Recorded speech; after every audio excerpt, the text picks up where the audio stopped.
Hello, magical butterflies. This is Xtina from ButterflyIntuition Divine Guidance. Hope everyone is having a magical day, night, or afternoon. If you are new to my channel, welcome. If you are returning, welcome back. Today, I will be bringing you a special video on obsessive thoughts. How and why do you have them? This video was a request by a client who's also an Instagram follower. In this video, I'm just going to go into some advice and guidance on why obsessive thoughts happen and what you can do to retrain your brain to get out of this obsessive thinking on your twin flame journey. Now, please know that this video is not intended to tell anyone what to do.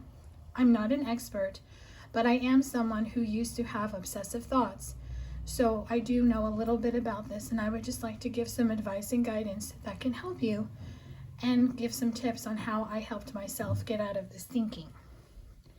So if you hear papers moving, this is simply because I had a channeled message come through very quickly, so I had to write it down so I wouldn't lose it. So obsessive thinking typically comes from the ego mind. The ego mind brings in fear and doubt in your thoughts when something is not happening how you envisioned it to happen or as quickly as you had hoped. Your ego mind will start telling you stories about yourself, a person, or a situation that are not true, but you will find yourself believing them to be true. This behavior is typical in twin flame connections that are in separation with little to no communication.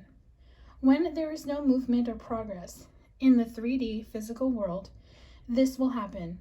Your ego mind will make you doubt if union with your person will ever happen.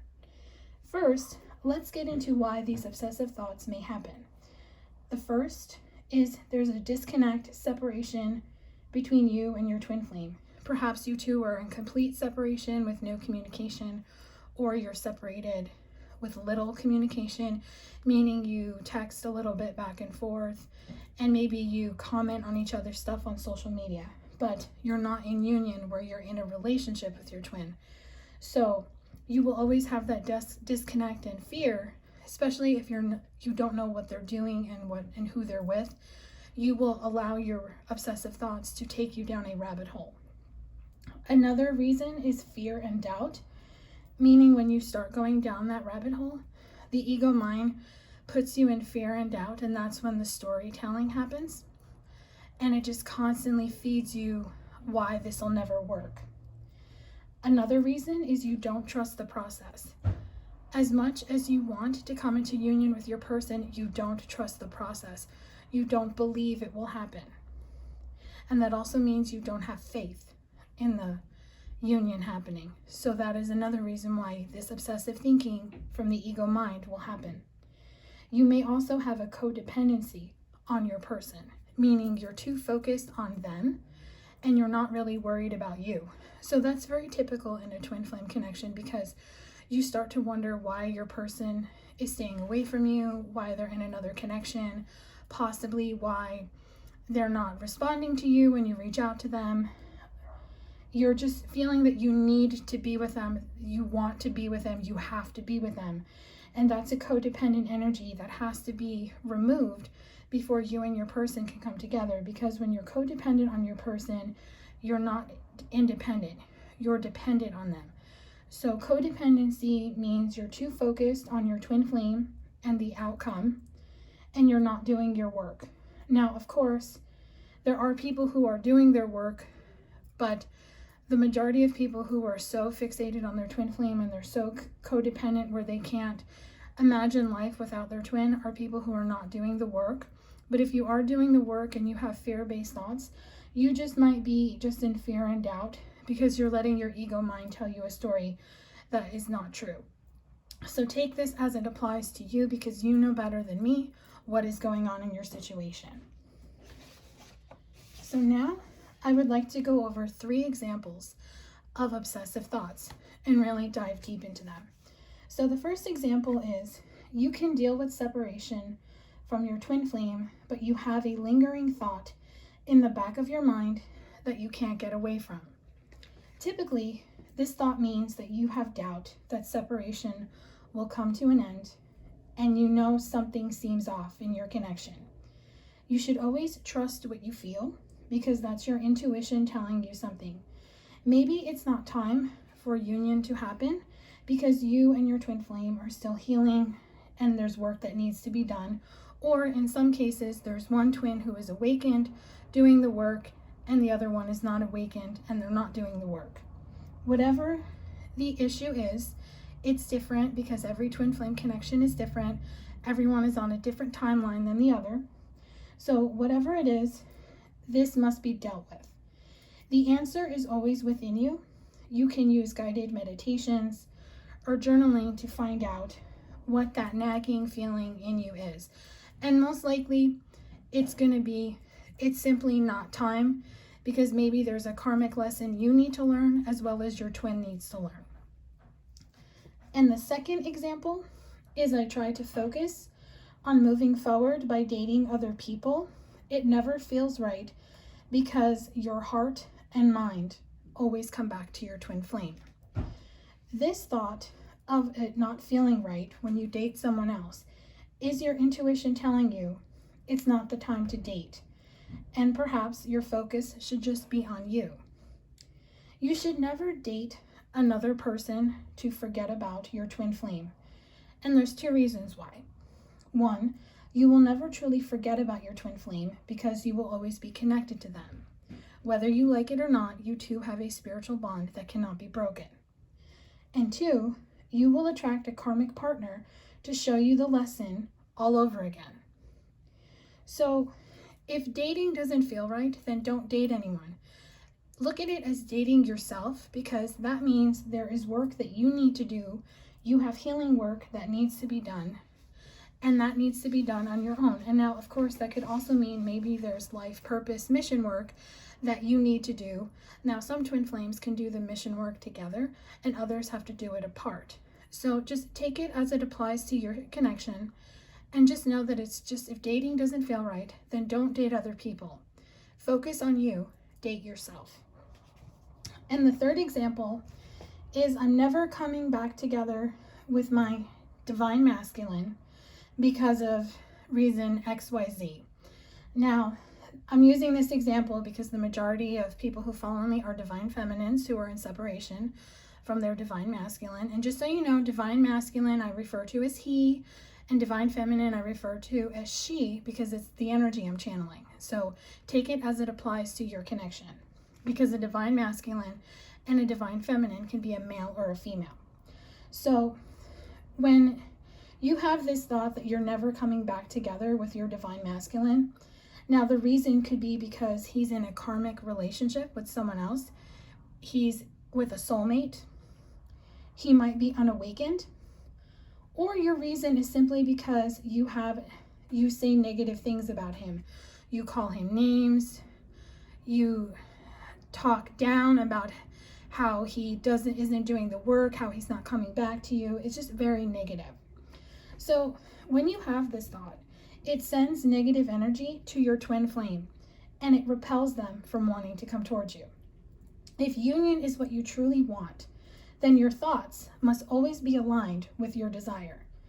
You have to have positive and happy thoughts that keep you in high vibration. You must heal any negativity, anger, resentment, sadness, heartbreak that you have towards your divine masculine. Forgiveness is a must in this situation because you can let go of the past by forgiving. Now, this is forgiving him as well as forgiving yourself. Now, remember, forgiveness does not excuse their words or their behavior or their actions, but what it does is free you of holding on to the past so you can let it go. Because if you truly want to be in union with your person, whether it's a divine masculine or a feminine, why would you say nasty things about them?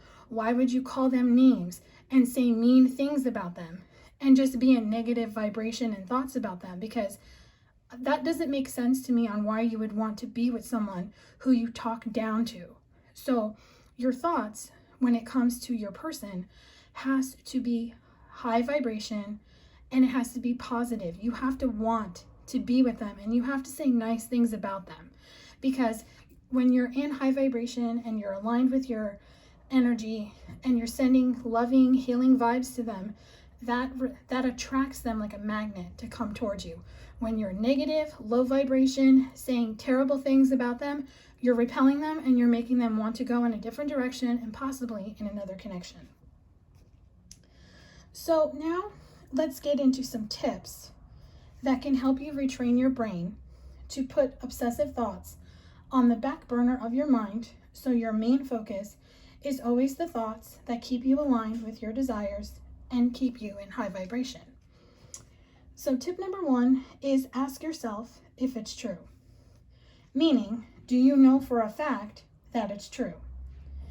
So usually twin flames in separation with no communication have no idea what their twin flame is doing or thinking. So there's really no point to go down that rabbit hole when you don't have the facts. Even if you did ask them, and this is for the small group that do talk to their twins once in a while, there's no guarantee that they would actually be truthful and tell you what's really going on. They might downplay it, or they may not even respond at all. So this thought without facts is simply a fear-based thought. I would say 9 out of 10, it's always a no. So if you don't have the facts and you don't know why they're not coming towards you when you want them to, there's nothing you can do. All you have to do is just say, no, this is not true, because you don't have the facts. Now, for those where you know if it's a fact, and this is whatever the thought is. It could be one of the 3 examples I went over, and of course it could be something else. So if it's a yes, like I'll use an example of, my twin flame can't be with me because they're married. That's a fact, because you know your twin flame is married. So to avoid going down the rabbit hole, you must accept it for what it is. Your twin flame is not available because they're married. Unfortunately, all you can do is accept it so you can move on and wish them well.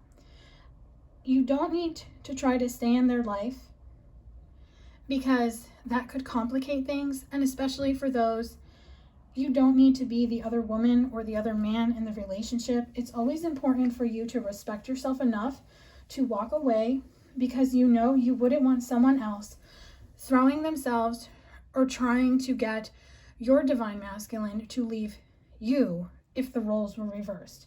So it's always important to accept the situation for whatever it is and to just walk away.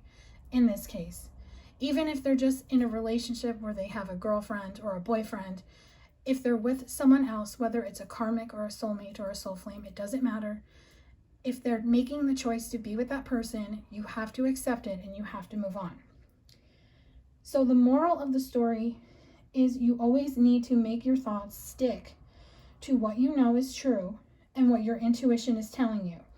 Now, your intuition will tell you when you should stay and when you should go. And you should always listen to your intuition when it's telling you to go and if it's telling you to stay. You need to tell your ego mind that you don't believe whatever story it's trying to tell you. Tell it, say, I hear what you're saying, but I don't believe it. This is what I believe. This is what I know. This is what I trust, because this is what I feel. So tip number 2 is trust and have faith. If you really want your twin flame to come back and for union to happen, you must trust in the process and have faith. You don't know what's happening behind the scenes, what your person is doing and thinking. They don't know what you're doing and thinking. And you don't know what the divine has planned for you. This is really not easy to do, but every day you should try to have faith and trust, because it is, if you stay in that you trust and have faith and you're open to the how and the when and you trust in divine timing, it makes it a lot easier for you to tell these obsessive thoughts to go away. So what I can do, I can give you some tips on how you can stay in the energy of trusting and having faith. You understand the twin flame journey is not solely about coming into union with your person. That's part of it. It's mostly about coming into union with yourself, so you break free of any codependent behaviors and aligning with your mission work life purpose. You understand that not everyone is a twin flame. I need to put that out there because it's a thing that a lot of people like to jump on. True twin flames know that they're twin flames, and they know who their person is the minute they meet them. So once you meet your twin flame, you understand what needs to be fixed in your life, and that is how you go on the road of union of self to what matters most. You understand that your twin flame has the free will choice to decide to do their work and to come into union of themselves before they can come with you. You also understand that they have the free will choice to choose to be in a relationship with you or to go in another direction, and you have the free will choice to do the same. You understand you and only you can fix what needs to be fixed in your life. You take responsibility and ownership of your actions and thoughts. You must do the work that you are being guided to do. Some people may need to limit how often they get readings. Now, this could be personal or general. So personal readings are always an energy check-in on you and your twin flame.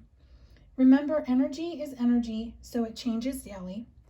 It's never a guarantee that they will act on what the cards are showing.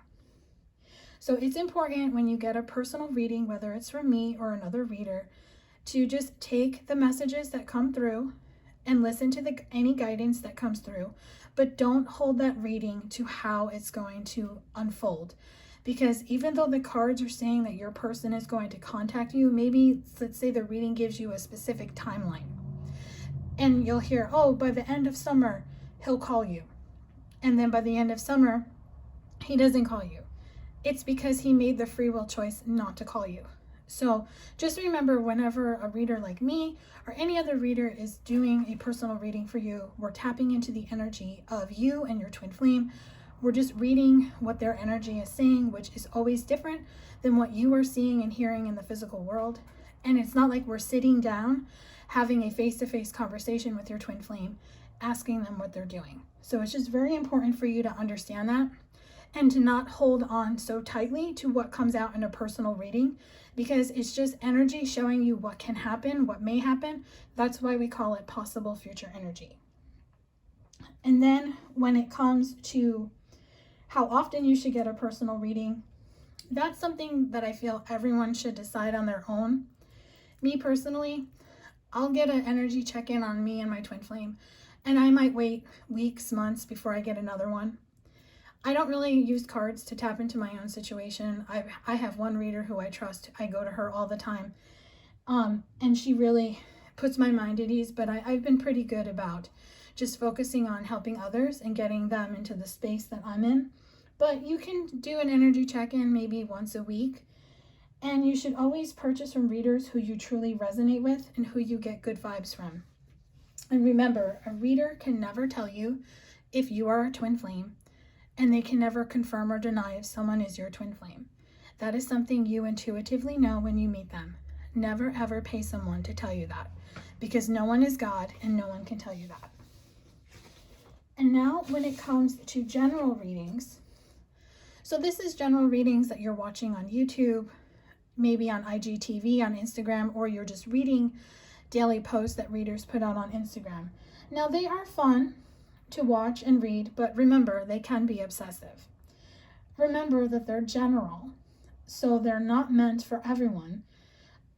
So not every general reading is going to be for you. You have to remember that a general reading is for a collective of people. So the message and messages that come forth may be for you, or they may not be. You always need to use discernment and only take what resonates and leave the rest behind. And how you know what will resonate with you is if you feel like the reader is speaking directly to you. If you're trying to make it fit, then it's not for you.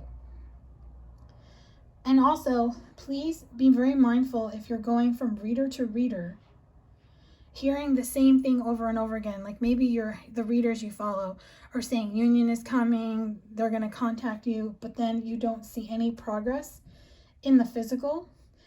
And then you start to get frustrated, and that's when the obsessive thoughts are going to come in, because you're so focused on the outcome and you're so codependent on your person and what they're doing and when they're going to come forth. what it does is that it stalls and blocks and delays any movement forward in your connection. So if you're experiencing this, you should definitely limit how many readings you watch daily and read daily on Instagram, or you may detach for a little bit before you start watching them again. And of course, you should always follow readers who you resonate with. So, you can start listening to a reader, but then over time, their messages might not resonate with you anymore, and that's fine. You can just go and find another reader, because as we're all evolving, I'm noticing readers that I follow are getting off this path and going in another direction to really tap into their life purpose and mission work. So just know that you should be doing that as well on your journey. And then the final tip is retrain your brain. You should always do the work on focusing to have positive thoughts daily. Now, positive thoughts do not happen overnight.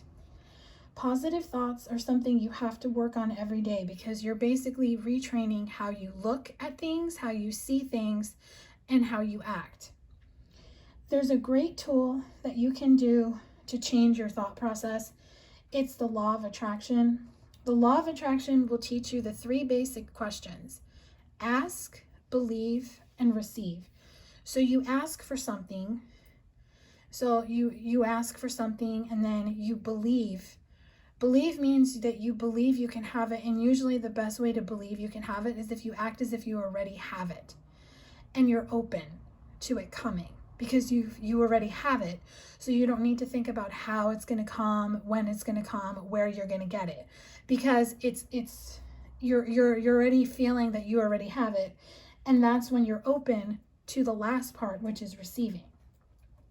So there's a lot of different teachings of the law of attraction, like The Secret and stuff like that. But the teachings of Abraham by Esther and Jerry Hicks really spoke to me, and that is what I used. I read all their books. I listened to videos, meditations, just to really help me get into that thought process. And it's not going to take you overnight to get these thoughts. You definitely are going to have to practice this every day. It could take weeks, it could take months, it could take years. What it does is, once you start doing it every day and you start paying attention to your thoughts, what happens is you start to recognize it, and that's when you just snap into it. And then what you'll see is, when you have a more positive outlook on life, things that used to irritate and trigger you don't do that anymore. So it's just a very long process, but again, you work on it at your own pace and how you want to do that. So I will list their information below on how you can get the law of attraction for the teachings of Abraham. And then another type of work that I just started doing, I'm really new at it, so I'm still learning it. I got into the work by Byron Katie. That really helps dissect the thought. So you can go to her website, which I'll link below. And then another good healer person who I love, who really helped me come into love of self, is Louise Hay. My friend recommended her to me when I was having problems really tapping into the law of attraction. Louise Hay is about affirmations. She's about you can heal your life, and she actually has a book called that, and that book is awesome. And she's got other books too. I'll link Louise in the description box below. But she has affirmations and exercises and stuff that you can do to really help you really believe in yourself and believe that you can have whatever you desire. And when I started doing both, that's when I really grasped the law of attraction, and I was able to change my thoughts. So one of her really good affirmations is I love me. And what I did was I would look myself in the eyes in the mirror, and I would say I love me over and over again, day after day after day, until I saw the love for myself in my eyes and I believed it. And then you have to remember, as you do this work, and of course there's other processes too that you can find. You don't have to do what I'm recommending. These are just ones that worked for me. Of course, if anyone has any other type of positive thinking, self-help, please link it below to anyone who might be interested. remember that your vibe attracts your tribe. So it's always important to surround yourself with high vibrational people who have your best interests at heart. So as you start getting into the positive thinking and really retraining your brain, you're going to see that people around you no longer resonate with you. You're going to be repelled by people who are negative, who never do anything to fix their lives, who are energy vampires, whatever type of negative, toxic behavior they are. You're going to start not resonating with them, and that's okay, because what happens is you will start attracting a new tribe, and their vibe will be the same as yours. Another thing you can do is to stop being a people pleaser. Do things because you want to, not because you feel like you have to. It's okay to say no, and it's okay to choose yourself and put yourself first before everyone else. Practice self-care and self-love every day. That is something that you have to do along with law of attraction, positive thinking, making sure your thoughts are not being obsessive, and to help you stay in high vibration. And saying affirmations are definitely part of the practice of self-care and self-love. You really just need to take care of yourself mentally, physically, emotionally every single day. There's many different ways you can do that. Meditation always helps.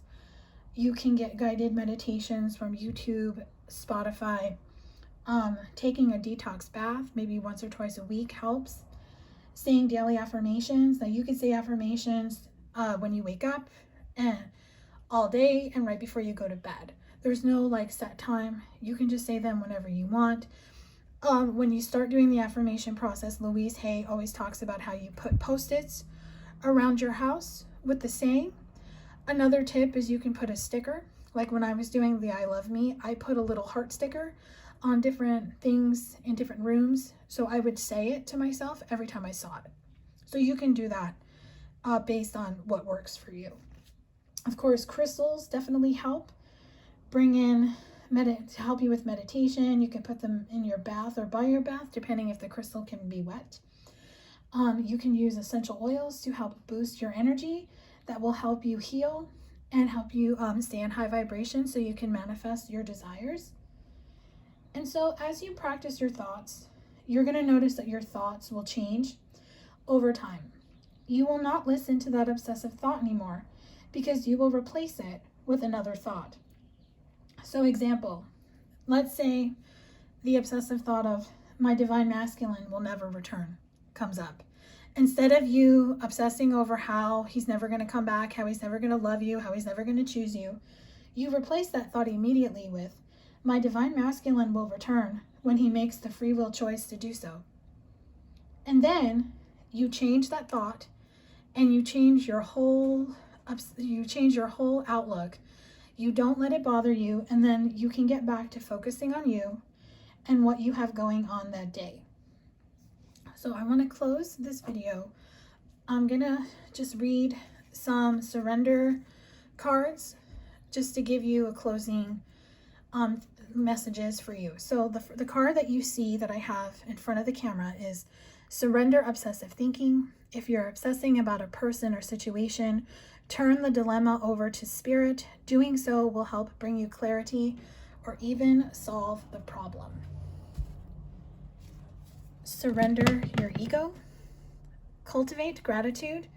Be of service to others and come from your heart. A big ego can work against you, but humility will further your goals.